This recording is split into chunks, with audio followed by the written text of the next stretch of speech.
Today, I want to talk about last week's events, the presidential debate, the last quarter moon, yesterday's station of Saturn, station retrograde in Pisces, Neptune's station on July 2nd, where we're at in terms of the Neptune cycle, Neptune at the very end of Pisces, what all of this means for us and how we think about hope, how we think about the future, how we think about our own role within it. Astrology has so much power to help us get insight into where we're at and how to make sense of it and how to navigate our way back to a positive place when we get derailed. So I'm going to attempt to break it down for you today, and hopefully it gives you some insights, if not clarity, and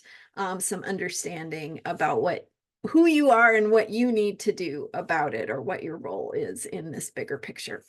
I'm Marina Orms here with your Astro Vibe for Sunday, June 30th. And today is an Astro perspective. So we're going to be looking at the new moon in Cancer coming up later this week, as well as, like I said, last week's events. So where to begin? So first of all, the presidential debate happened Thursday night, evening, depends on your time zone. Um, it was, it took place timing wise, right between, or the moon in Pisces, right between Saturn and Neptune. So both planets, both Saturn and Neptune, just on the brink of their stations, meaning both planets, Saturn and Neptune, preparing to station, stop, and change directions to go retrograde. So, and both planets, Saturn and Neptune, in Pisces. So Pisces being the sign of the bigger picture, the great oneness, the transcendence, the interconnectedness, but also this feeling of nebulousness, the experience of dreams, fantasy, illusion, disillusionment. So some confrontations with reality. And not only was the moon on that day passing between Saturn and Neptune, but it was also just preparing within the next 24 hours to make its third quarter. The third quarter moon, the last quarter moon, happens every month, right? We have moon phases that unfold for us every single month. And with this one, and with every month, the last quarter, the first quarter, are times in the moon cycle when something comes to a head, something challenging or frustrating, some sort of conflict. And it is an awareness that can potentially invite us to step up to higher ways of being. So sometimes we're walking through life in a little bit of a dream, and we stumble, we trip over the rock in the road, and that helps to wake us up from the dream to recognize, oh, geez, I need to do something about this. I need to pay attention to where I'm at, and something, the universe is asking something of me. It is asking me to respond in some way. So that happens every month, but the particulars of the sign of the moon, the sun, how everything is unfolding, the outer planets, all of that has an influence on where that particular rock in the road in our path might show up and how it might show up. So in this particular case, during the presidential debate, the moon was in Pisces, again, heading toward that third quarter moon. So we were heading toward a collision course with some sort of confrontation with reality that needed to wake us up out of a dream. You'll notice that the moon went into Aries Friday morning. After that, we had more clarity, more action, more forcefulness on the part of some of the people involved. But thinking about the nebulousness of Pisces and the unclarity of Pisces, Pisces is fog, it's confusion. It is taking away sort of our sense of direction, our sense of how to respond, how to be. And so the quiet voice, the soft voice, the sort of manipulative energies present, right? All of that is part of that Pisces energy. And there's so much more we could break down, but just to give you my take on it, my perspective. But also notice what was going on in the collective. So as the evening progressed after the debate, you had all the commentary, you had the emotions that unfolded, that exploded, that were felt sort of universally, very Pisces. And those emotional reactions all took place as the moon continued through Pisces, passed by Neptune as it headed into Aries to shift into, okay, what are we going to do about this? Where do we need to get clear? Where do we need to make decisions? Where do we need to be proactive, take a stand, take action, be decisive? So that all happened on Friday once the moon went into Aries. And you heard the messaging change. If you were paying attention to the news headlines, to the hubbub on social media as people processed what was going on. So the very more emotional experience of processing the impact of the feelings happened when the moon was in Pisces. And then once the moon went into Aries on Friday, more of the action kicking into gear type of experience. So that's just, a great case study of how the moon cycle works. This moon cycle began with the Gemini new moon, so a focus on information, communication, arguments, voice, narrative, who has control of the narrative. It was all about how are we going to spin this? Who's doing the spinning, whose voice is louder, right? All of those kinds of questions coming up in the course of the unfolding Gemini moon cycle. Gemini, of course, being an air sign and about all of those things: information, facts, communication, how things are shared, how they're received, perceived, filtered, right, etc. So both of those planets, Saturn and Neptune in Pisces, Saturn being about reality, hard reality, limitations, boundaries, recognizing your limitations. Neptune being about losing sense of control, losing the sense of direction, the guideposts, the guardrails, the signposts, the things that give us that way of orienting. And so Neptune and Pisces, especially when they come together, we have on the one hand sort of this confusion or this fog, this confusion, illusion, delusion. But on the other hand, we have an expansion of possibility, of imagination, an ability to dream outside of the box, right? The box dissolves. So we get to tap into or connect with perhaps some bigger picture, some bigger picture principles, some of the guidance that we need to listen to from wisdom, from our hearts, our poets and philosophers, the art, right? The way that we connect with that bigger picture of truth, and beyond the truth that we can capture in words, and expanding into the truth that is the bigger picture. So what we can feel with our hearts, how we can make that connection of what is true and right and principled, and what we want and what's important. So coming back to themes of democracy, and how do we preserve democracy, and thinking about the dream and the vision and the hope and the future. So the ability to connect with that if we so choose.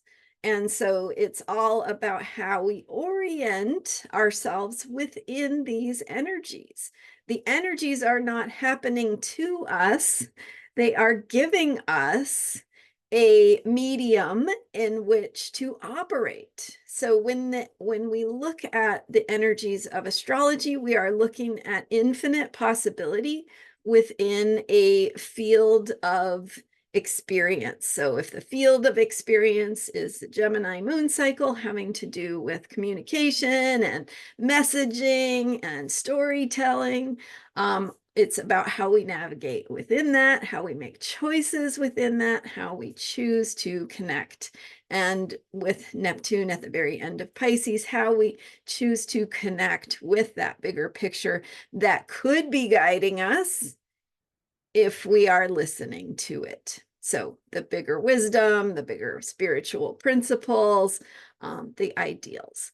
So okay, so now we come back to Neptune, and I had a great video. If you are enjoying this one and you missed my video about the profound significance of Neptune in the final degree of Pisces, I highly recommend that one as another way to gain some perspective on what we are experiencing collectively with Neptune in the final degree of Pisces. Not only is it in the final degree, but as we head toward its station, it is within minutes, 5 minutes of entering Aries, but not quite. So we would call that a hair's breadth of a whisper from entering Pisces, but entering Aries. But then no, it's going to go backward and spend some more time in Pisces. So I've talked about in that video what it means for a planet to be in the final degree of a sign. And in this case, Neptune in Pisces is kind of like the last sign in the zodiac. If Pisces is the place where we complete the cycle and we deal with loss and dissolving and transcendence, and then and dreams, Aries follows Pisces and is the point of rebirth, reimagining, reemergence with a new sense of self, a new purpose, a new journey is beginning. So we're not quite hitting that Aries beginning yet, but we're at the very end of Pisces. So with Neptune at that final degree, here's breath. Oh, breath away from entering Aries. We are in this final degree of Pisces, the anaretic degree. So that degree in any sign has to do with completion. It is the final degree of a sign. And so we are completing our work of Neptune going through Pisces. We are also looking at the work that has not been finished yet. So what is it we are going to carry with us into the rebirth of the next journey? The next phase or the next cycle that we enter into will have we will take our unfinished business with us because it goes with you, right? You don't get to get out of it. And so we have this emergence or coming to awareness of the recognition of what is unfinished. Also, at the same time, bringing some completion to the themes we have been working on. So just to tap into a little bit, I mean, there's so much you could unpack about this, but relating it to our experience of democracy and elections and the last several years, we have had Neptune in Pisces since 2011. And so in Neptune's time in Pisces, during Neptune's time in Pisces, as I mentioned in my other video about the profound significance of Neptune in the final degree of Pisces, that we, these themes of information, misinformation, disinformation, lies, manipulation, propaganda, narratives, right? Spin, how we tell the story, how the story is being told, and who is telling the story, who has the power and control, which is more of Pluto and Saturn. but the point is, like, the themes of how the story is being told are in that realm very much of Neptune. And so what are our beliefs? What is our myth? What is our mythology? How we view ourselves and our place in life, the universe, and everything. How do we our mythology, how do we see ourselves, what do we believe, and how do we make sense of our experience? So that is very Neptunian. And you can see in recent years how there has been this, dare I say, deliberate campaign to control the narrative and who gets to decide. So when we don't connect with our bigger spiritual principles and wisdom and the things that remind us who we are in the bigger picture, we are susceptible to hearing what we hear and believing what we hear. So we had, I don't know how many of you remember, but even going back to 2016, 2017, 2018, 19, there was this sort of emergence of this idea of spreading falsehoods. And you could even, I looked it up on Wikipedia, you can even find false or misleading statements. And then, so at first, the then president of the United States, they were tracking how many misleading statements, and then they started calling them false statements. And then eventually they started calling them lies.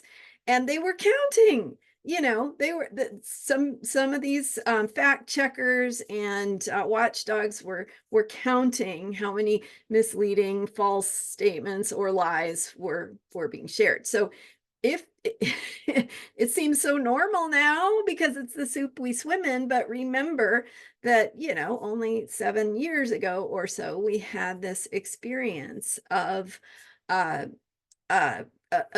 starting to recognize that what we were being told, the story we were being fed, wasn't based in facts. It wasn't based in evidence. It wasn't based in the truth that we can see with our own eyes, in that Orwellian sense. So we really were entering into an Orwellian world. Okay, so here we are now this week heading into the Cancer new moon, which I'm going to get to in a minute, and following last week's third quarter moon presidential debate with Neptune in the final degree of Pisces, heading very much to its station, very close to its station, where we are having to confront. So remember, third quarter moon, confrontation with reality, where we need to wake up, having to confront where we have gone to sleep around this experience of falsehoods, of misinformation, and outright lies. And so, where that story is being told, who is telling it. And this brings me to the up. So, we have Saturn also stationing retrograde. So, the energy of both Saturn and Neptune is heightened right now. This video is being released for June 30th. The Saturn station retrograde was yesterday, June 29th. The Neptune station retrograde is July 2nd. So we're right in it. We're right in the heightened energy of these two planets, because when a planet stations or slows down to change direction, its energy is heightened, it is intensified, and it's not going anywhere. So we feel it, we have this ability or potential to notice it. And so it's up, right? It's up, and it is the heightened energy of Neptune losing our sense of direction. So at the same time, we are being invited to connect with a bigger purpose, bigger principle, bigger guidance and wisdom. So as we are at this Neptune station, this is where we are. We are at this place of having to ask ourselves, what is important? What do I believe? What information am I digesting? What information am I letting past my filters, my boundaries? Good Neptunian question to ask yourself. Where are your boundaries in terms of, being part of this soup of misinformation and confusion and illusion? Having your own filters, your own sense of how to orient yourself within it. What is true? What is right? What do you believe? How are you going to embody and incorporate the truths and the principles that are important to you? And so as we connect to that bigger principle, we have to have these boundaries and these filters. And one of the ways that shows up is when there is a tidal wave of narrative, right? And often it is like the same message being repeated everywhere. And that's one way, maybe I should question this, because everybody's saying it. It sounds the same. It might sound something like, we're doomed. Oh no, I'm really scared. This is going to be bad, and that chaos, that confusion, that is the goal of that message, is perpetuated when we internalize that message. When we internalize it, when we adopt it, when we feed into it, when we share with our friends and people we converse with, I'm scared, I'm worried, I think, XYZ is going to happen. That is how we feed into this false narrative. We repeat it, we hold it, and it's human, we're all susceptible to falling into that. But it's about how we wake up and how we make choices to say, I am not going to succumb to this narrative that XYZ is going to happen, or the doom and gloom visions of the world, which are very available. If you want to go pick one and hold on to it and let it feed you. So it's about choosing not to do that. And that is how we resist. That is how we create the Aquarian revolution, is in saying, I will not be a party to perpetuating this belief in doom, gloom, you know, bad outcomes. Uh, and so whatever way that might be showing up for you in terms of a temptation to, maybe it's showing up as denial, or I just want to stick my head in the sand until this is all over.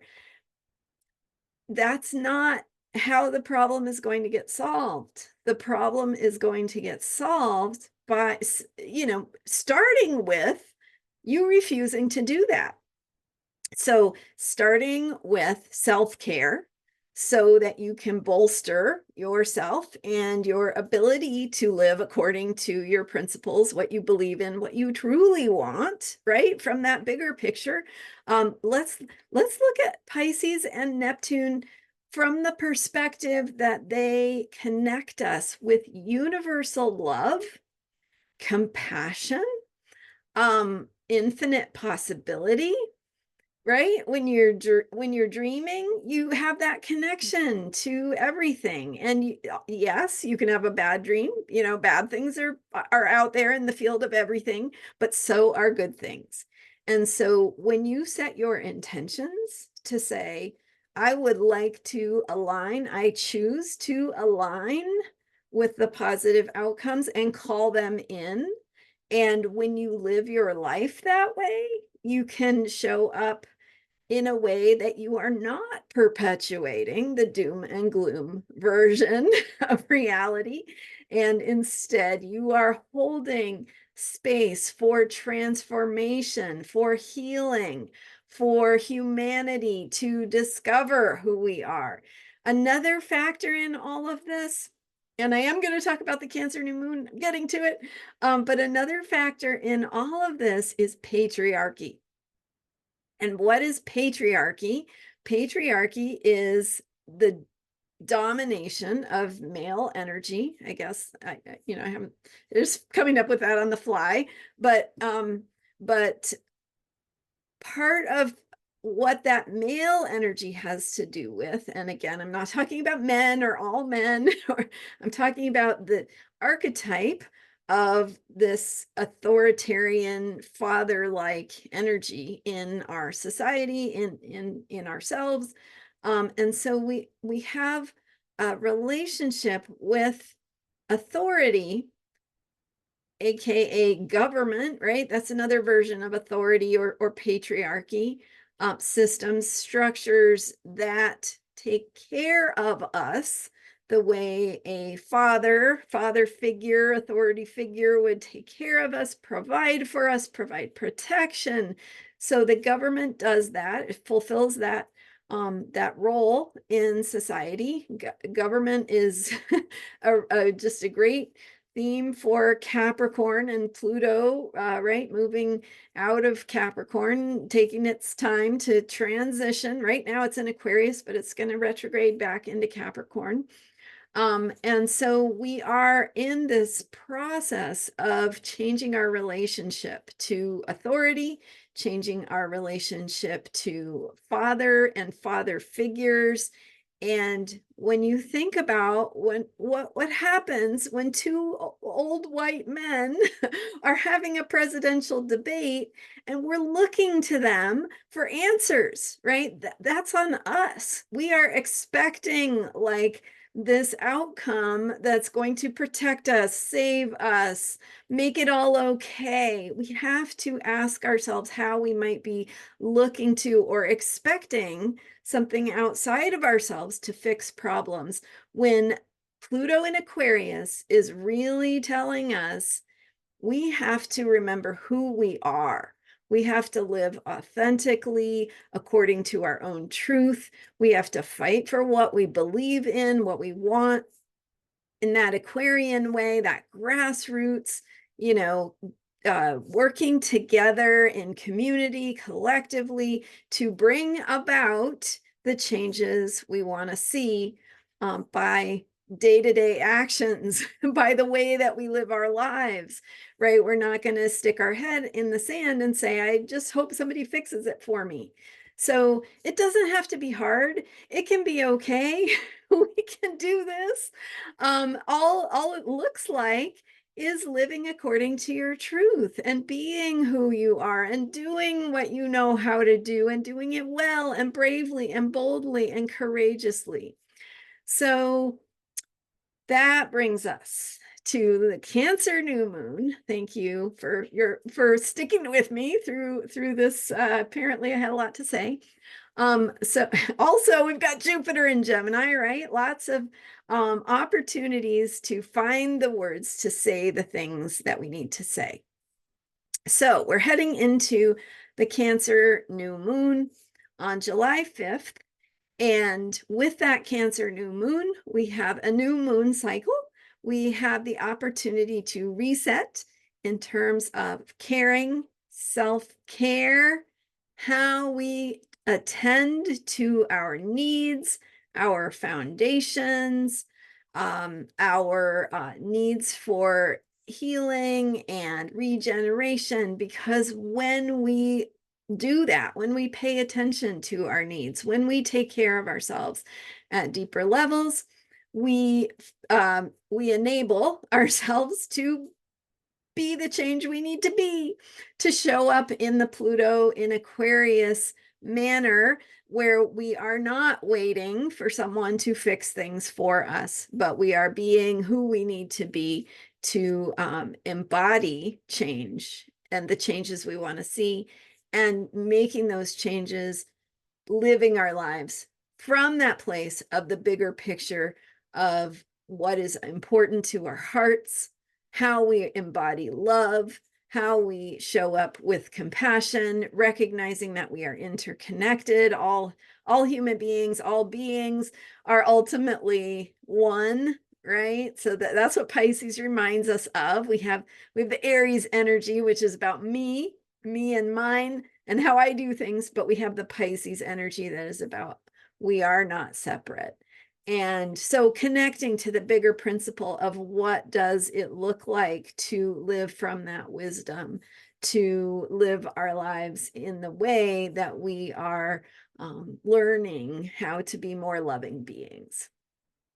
I think that's really what it comes down to in all of this. How can we use this to learn how to be more loving beings? And we have to love ourselves. It has to start there, because if we can't love ourselves, we aren't ready to be the change. We aren't ready to show up in the ways we need to help create more of a loving system and structure and government to support us in, getting our needs met and other things.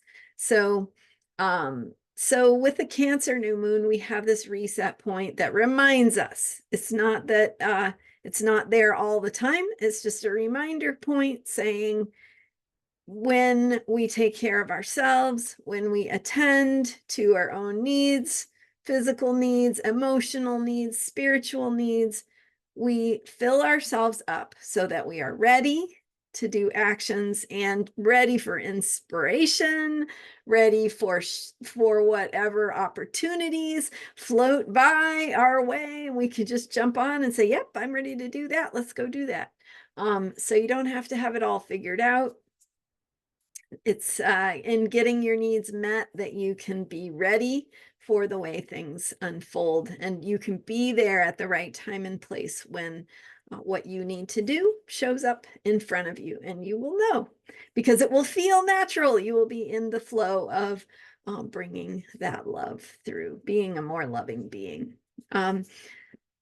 I think that's mostly what I wanted to share today. Thank you so much for being here. And oh, I know one other thing I was going to say was about 2 Capricorn full moons. So talking about patriarchy and government and institutions, those themes are here as well. So the Cancer new moon is sandwiched between 2 Capricorn full moons, reminding us that we don't have to accept things the way they are. We can build what nourishes us by creating the foundations of that. This is also very Capricorn, building structures, creating things in the way that is in alignment with a bigger picture of truth, the things we care about. And remember to have boundaries around what is the information, the narrative, the spin that is flowing around you,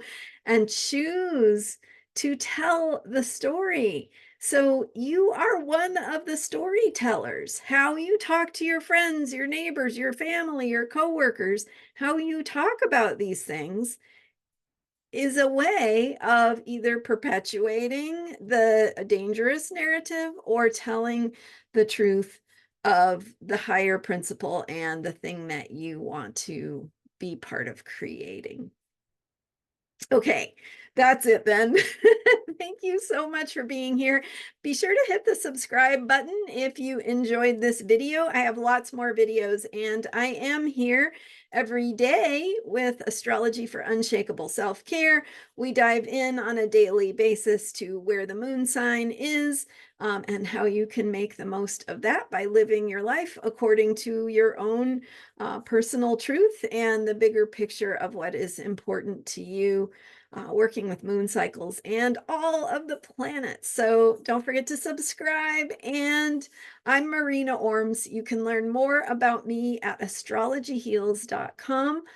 You can work with me in a reading and check out books I've written and all of that on my website, astrologyheals.com. Thank you so much for being here, and I'll see you next time.